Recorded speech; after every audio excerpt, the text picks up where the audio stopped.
I'm Henrik Flodell and I'm the Tools Manager at Atmel.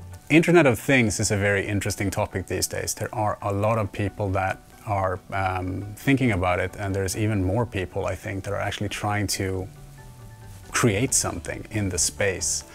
I think sort of as a market, it is actually growing on a daily basis just through the sheer force of people's imagination. They come up with an idea that's like, I want to create a device that connects this way and performs this task, whatever that might be, that nobody has yet realized that, oh, that is actually a connected device that people could need that doesn't exist yet. And at Atmel, we're definitely seeing that. There are so many players that are trying to carve out a name for themselves in this industry right now.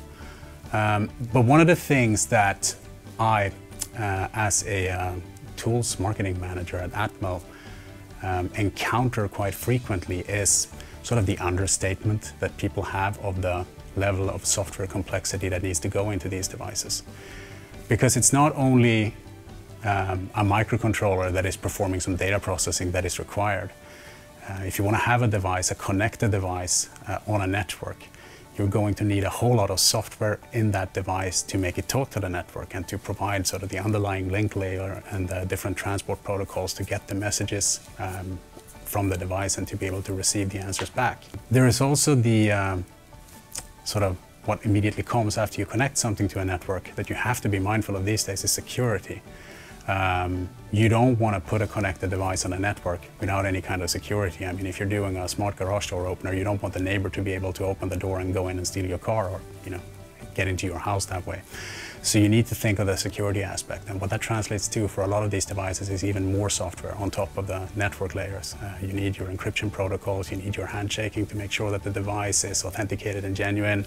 And Atmel does provide, through our software framework, many of these components for end users so that they can basically take our software framework, take the pieces that they need and start writing their code. So we've already done a lot of the work for them in terms of providing the software and also integrating the components well with each other.